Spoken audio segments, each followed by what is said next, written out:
I'm just going to give you a short overview of my 35 years of photographing people who live in impoverished areas, and just a little of how I am trying to organize my work. And believe me, what you said, it's you just answered some of my hard questions.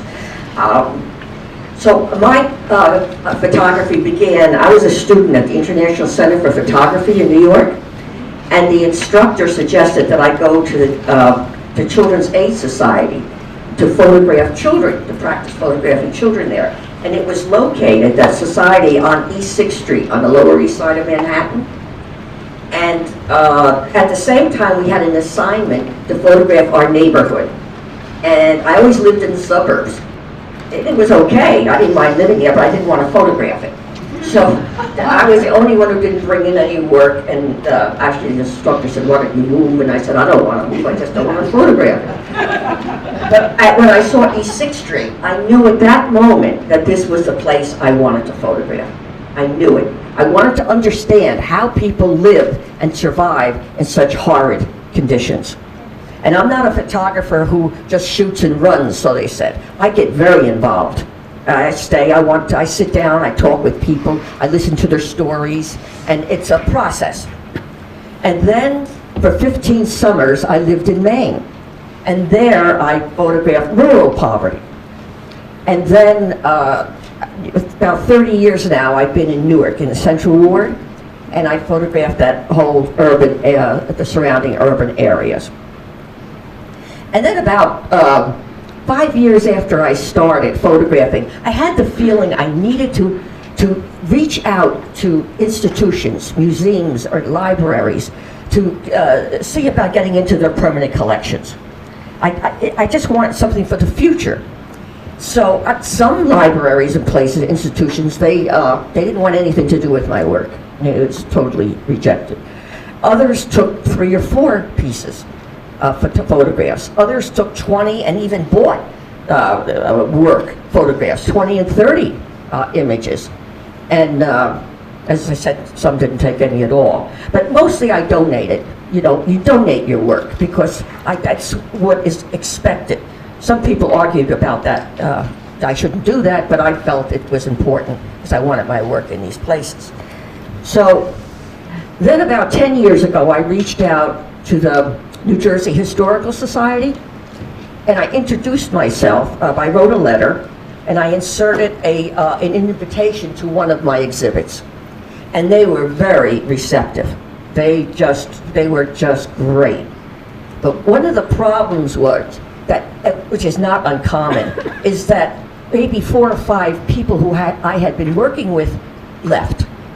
So each time you have to it takes energy to reestablish another working relationship. But this is where, this is where I believe that persistence is actually better than talent. You really have to be persistent. I know so many people who had much more talent than I didn't think I had any, but they dropped out because they just couldn't take that constant, working through. And then, what did I do next? Let's see. I just forgot. Okay, so now I'm in the New Jersey Historical Society's. They're taking all of my work when I die. I'm in there, and and then the Maine Historical Society will be taking all of my the Maine work when I pass through. And then the New York Historical Society was going to take the New York work. But there's something very important about that I think is a good point with the New York Historical Society. I brought my New York work to them years ago, and they totally rejected it. They didn't want any of it. But then about 3 years later or something, I took the exact same work back to them. And they loved it. They loved it. And what happened was that the administration had changed. So please, if you are rejected, it doesn't mean it's written in stone. It just means you have to be persistent and go back.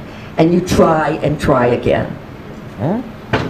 So now, let me see where I am now. Yeah. So now I had the good luck a couple of years ago to meet and become friends with a art and photo historian. And she came over to my house and said, and I'm kind of, really proud of myself, and I'm showing her how organized I am. And she says, well, yes, and she smiles. And she says, yes, you are, compared to many photographers or artists, you are somewhat organized, but you have a long way to go. And I go, oh, it's really, you keep getting a step forward and a couple back, So when she left, I started going through what she said, and my entire house was scattered with my photographs and negatives. But most of my negatives, actually, I had in these archival albums. I deal with film. I don't deal with digital.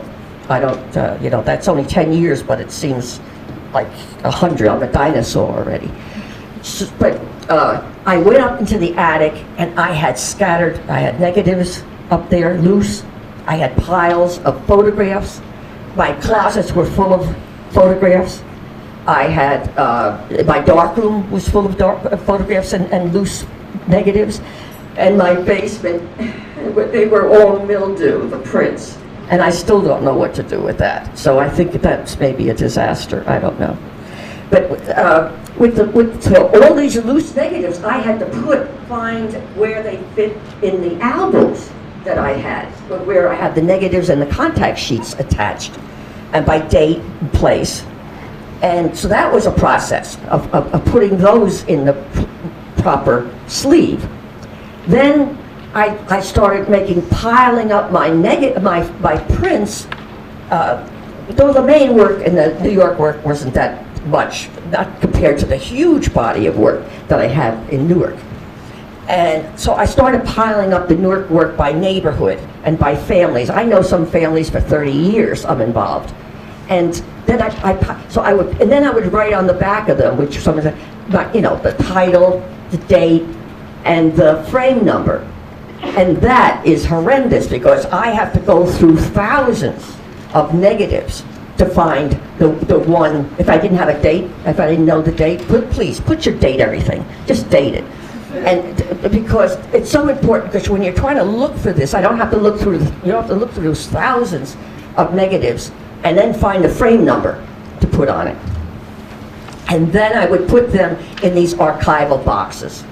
But before that, I would put them also in the plastic sleeves that are archival plastic sleeves, the prints, and then put them in the box. The nice thing about that is that I'm still doing it, but I would know when it was in the plastic which ones I had found, the frame numbers, which ones I still had to deal with. And so that process, like I said, is still going on. And the last thing is now we are looking for an intern. We have a couple of people to intern to create a database for my work. I'm not sure about data. I don't understand it well because that's not my area.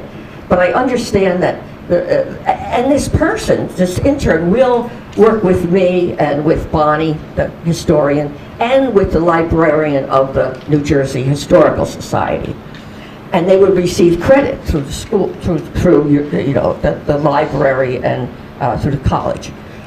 And then, because what they would do is they would database my work with the size of it, the size, the title, the date, and an image. So that if a curator or whoever wants to do a paper, someone with research, they just have to go through the database and pick out images that they want. They don't have to go through all my hard copy. They don't have to go through my exhibit prints, which a lot of my exhibit prints are 30 by 40 inches, big, and they're flush on masonite. So and the more organized you are, and you're probably going to hear this all day, the more organized you are, the better your chances that you will find a permanent home for the work that no doubtedly you spent your entire life creating. And that's what is so important. Thank you very much.